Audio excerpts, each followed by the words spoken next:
What up, it's your boy T-Burn Reactions. I will do this one as well too. I was going to try to do one of my video game ones I picked up, but I think it was a good one. Give me a second real quick though. So yeah, this one I'm gonna do is Infamous Wrestling Receipts. This is part 5. I don't know if I did other ones before this, but either way I want to get this out the park though. Hold on a second, let me check something real quick. Yeah, I'm back. So yeah, we're gonna check this out though. 10 infamous wrestling receipts. For those not familiar with wrestling receipts, wrestling receipt is, pretty much unfiltered. What do you say? Real life shoot hits on another wrestler other as a payback, either because they didn't move wrong, they hit too hard, something personal, whatever. Who knows? Other than that, though, this is 10 more infamous receipt that's been talked about in different wrestling stories, like that, or you've been witnesses yourself. So without further ado, let's get it. It's part of this thing that Wrestling Fast been doing about real stuff that happened in wrestling. So let's get it. A wrestler might choose to dish out a receipt after being hit a little too hard by their opponent. Originally, I was supposed to hit Taker, and Bubba was going to hit Kane, but then of course Bubba switched it, came over, and went to go hit Taker. And Taker goes up, hit me, bust me over with your boom, boom. I go, it wasn't me, it was the fat white one. It wasn't me. I swear it wasn't. I've got two choices there. I can come down on you, or we can use this as a learning experience. It's a one and done way to handle business in the ring in a snug but respectful manner given the context. Oh man, I had been taking the 3 power bombs so much, like night after night, and I just felt like it was my chance to get it in, Oh, that chair shot, Yeah, he smacked we'll highlight various he smacked the fuck out of Brock. I remember that too. He smacked the fuck out of Brock though. Examples like this and more today as we highlight 10 more wrestling receipts. He put a little bit more on that clothesline, and that's because I brought a little bit extra with that slap. Finlay and Chris Benoit's match on the May 5th, 2006 SmackDown was a hard-hitting affair that saw both men showing battle wounds afterward. The opening exchange saw Chris jam his finger in Finlay's eye, which subsequently left a mark. Chris Benoit trying to go to get that. Oh, nice single leg. Quick inside single leg by Finlay. Look at a talk. Wouldn't want to meet in an alley somewhere. The Belfast Bruiser responded with a wicked clothesline. These are just two badass men. Benoit's head soon got busted open. Always give props to the commentator for selling this shit, or covering it with the sell when they sell it though. For real though. Burn after a forearm shot. Chris Benoit tying Finlay. Again, the forearm rubbing it right into the open wound of Chris Benoit. In a shoot video with RF Video, Finlay talked about a receipt he gave to Parka on WCW Nitro in July '99. This was after the luchador had rung Finlay's bell in the Junkyard Invitational during Bash at the Beach the night before. Parka hit me with the back of the head with a car bumper.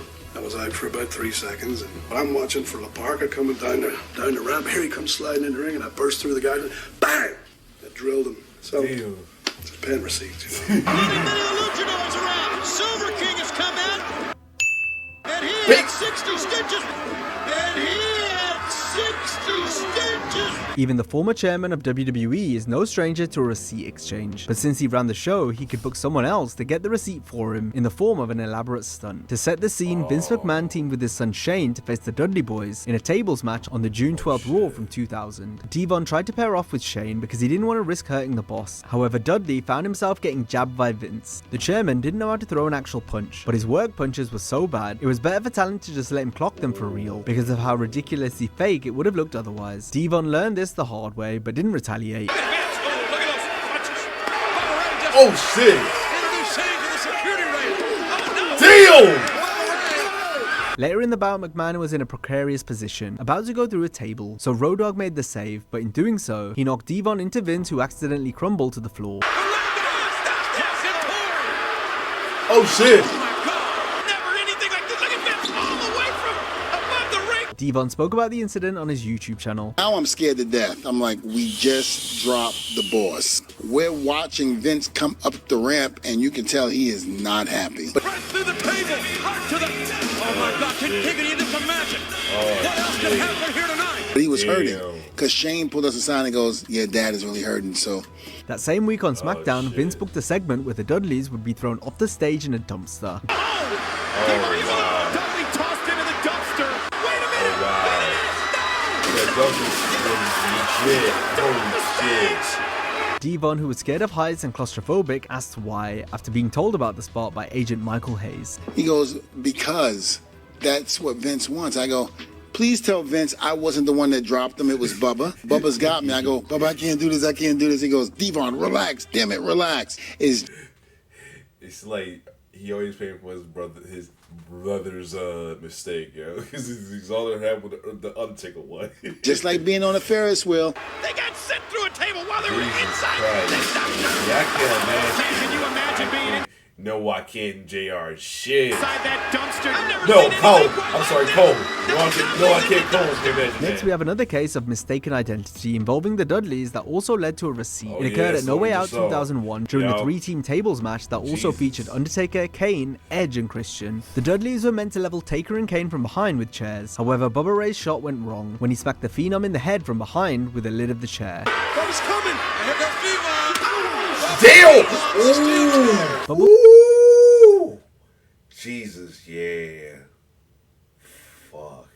Yeah, I can't imagine how that feels. And I can't imagine how pissed off Mark was. Jesus. It was meant to hit him square in the back with the flat part of the chair, but Bubba swung so hard the lid of the chair actually came off. Oh, he swung. Okay. The Undertaker and Payne, thanks to the Dudleys, have bought themselves some time and separation. Bubba escaped without receipt after Undertaker thought Devon was the one that hit him. Taker and Kane then went after Devon and double-teamed him on the outside. The Undertaker back up.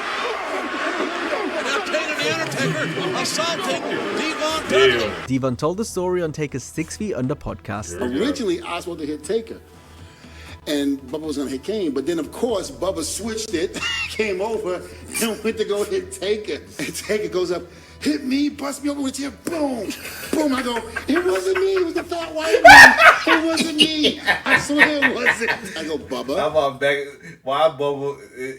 Diva always taking the blame for Bubba's mistake, yo. I was like, all you got to do is look at the video and see that it was you that hit him. He goes, yeah, but until then, you hit him. Taker eventually figured out it was Bubba who hit him, but instead of dishing out a receipt, Taker sat Bubba down in the locker room and told him to never swing a chair like that again. I've got two choices there. I can come down on you, or we can use this as a learning experience. And that's the path that I chose. The Undertaker is pretty much the king of receipts. He's dished them out more than most, including one in the 6-man Hell in a Cell match at Armageddon 2000. Kurt Angle kicked it off by walloping a chair off the Phenom's head. Take gets his hand up in time, but Kurt really revved up and threw his body behind it. Oh shit. Later in the bout, whilst atop the cell, Taker called for the timekeeper Mark Eaton to throw up a chair. It took a few tries, but eventually it got there. Oh shit.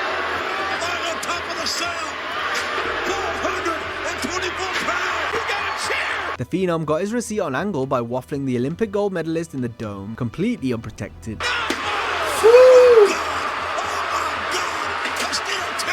It was a trademark Taker receipt to say the least. He wants someone to bring it so he can get... alright, yeah, because crazy about damn near everybody except for I think Rikishi was busted open in that Armageddon Hell in a Cell match. I think that's when Undertaker did get bloody when Kurt Angle hit him that hard, and then he got Kurt. Yeah, and then I forgot how Austin got bloody, but Rock, when I see Rock guy thrown behind some kind of like military shit, and he hit that, and I heard a hit, I'm like, he bladed or he hit himself too. Yeah.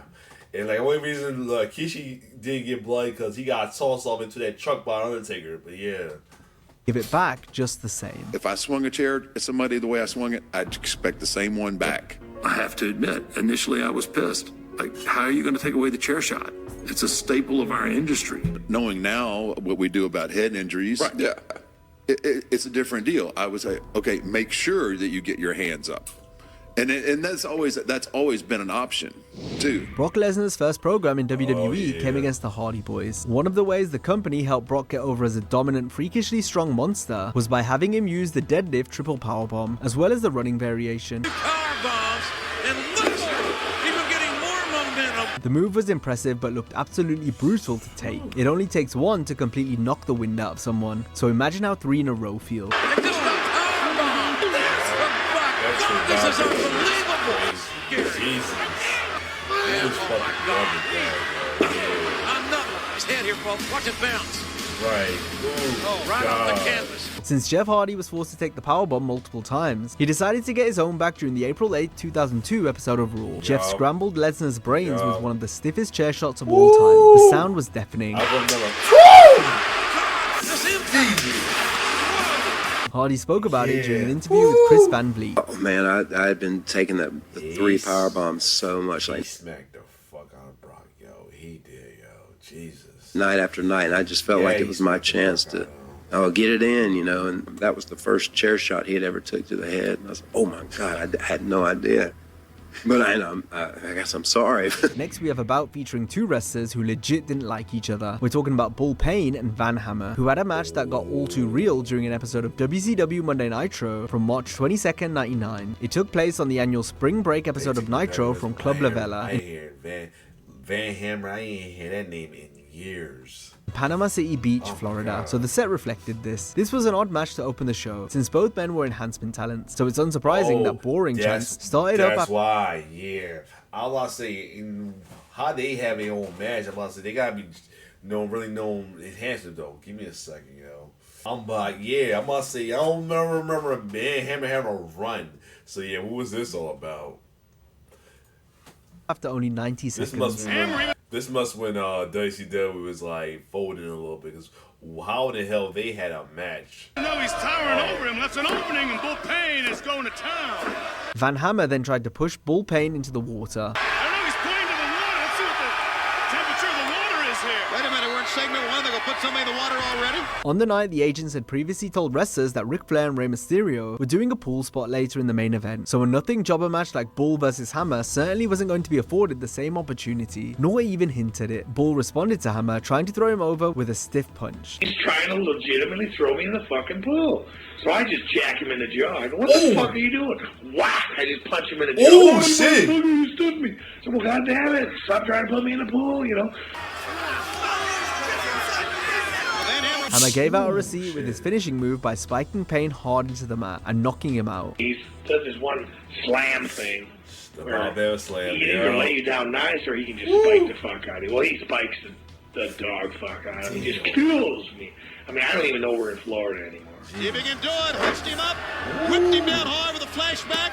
Covers him and beats him. Bull Payne never wrestled on Nitro again after this, as he claims Van Hammer complained to his friend Diamond Dallas Page about Bull being too stiff. Hammer, who many consider to be one of WCW's worst ever wrestlers, remained employed for another year, likely due to his friendship with DDP. Sometimes a receipt can occur following a show of disrespect. A prime example involves Maven Huffman from the November 23, 2003 Sunday Night Heat. On the night, he worked an enhancement match against a local competitor. Masada, an independent wrestler, put his foot on Maven's face as a pinning attempt, which didn't this is when Maven was a heel. Go down well. A foot on the face or chest is considered a disrespectful cover, but a heel like Chris Jericho can do it since he's a big star. However, an unsigned indie worker such as Masada doing it to a contracted talent in a squash match like this is a big no-no. Maven immediately. Yeah, I can imagine. You try. It's like this. I'm supposed to be. You're there to make me look good. If you try some shit like that, I do not blame somebody for being pissed off at you because you try to showboat yourself where you're supposed to be the enhancement project. You overstepped a little bit. Yeah, I low-key would not blame on me. No matter face, heel or even face, I don't blame him for getting pissed off at that. Immediately responded to the disrespect by knocking his opponent's lights out.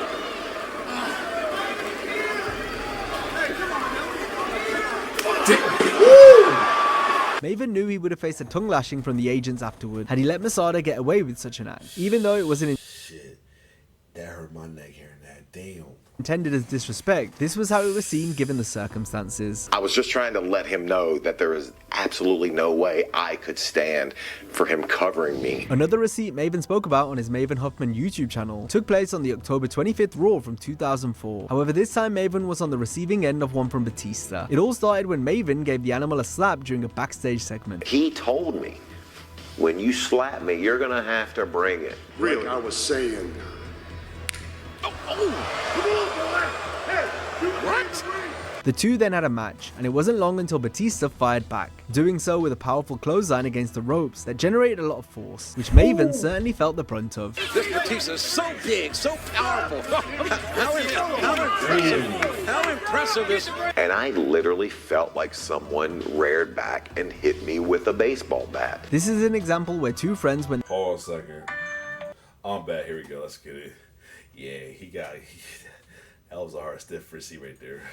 that extra mile by laying it in hard so as to make their feud and match appear more believable for the viewer. He put a little bit more on that clothesline, and that's because I brought a little bit extra with that slap. The WWE wanted to show that Eugene's character had a mean side to him during his feud with Triple H in 2004. Eugene, I hate you. This meant getting revenge after the game left Eugene laying on the July 12th Raw, where a stiff punt kick to the skull legit hurt Eugene. He's confused. He doesn't understand. What a sickening kick that was. But if I eventually get diagnosed with CTE, I feel like the kick to the face by Triple H might be a contributing factor. Eugene returned on the July 26th Raw for Payback. He cost Triple H a chance to win the world title following a chair shot. The game wanted him to swing hard to make it look devastating. Oh, Eugene's got the chair. Woo! My God, what a shot! Eugene has hit Triple H right between the eyes. Eugene discussed the moment on his Eugene Behind the Scenes YouTube channel. I hear Triple H whisper, "Lay it in," and I swung for the fences. Eugene said there was no malicious intentions. He may have, however, put a little extra on the chair shot, given how hard Hunter kicked him 2 weeks earlier. I'm not going to say I didn't like hitting him. Just leave it at that. Given their contentious relationship, it's no surprise that Bret Hart and Shawn Michaels had a rough back and forth in the ring. I don't like him, I don't trust him, and I don't believe him. I don't believe in anything about the guy. He's a phony little shit. During their classic Iron Man match at WrestleMania 12, Bret lit Shawn up with some heavy... It's the way Bret used... This is the way Bret said it us where it's just so emphasis, especially on that promo. This promo he snapped after the cage match. What's for this goddamn word? This is bullshit. You don't like a tough shit. He put so much emphasis in the S word, yo, I swear. The elbows in the corner, potatoing the Heartbreak Kid with each one. This match is over. Oh, wow! Another one. The Heartbreak Kid then struck back with a boot to the mush that rocked the Hitman.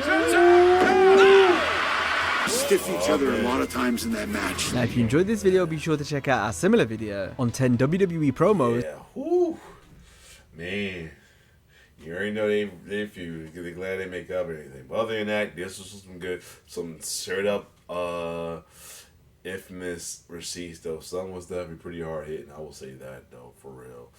The hard hit I can say definitely was the definitely the Hardy one for sure.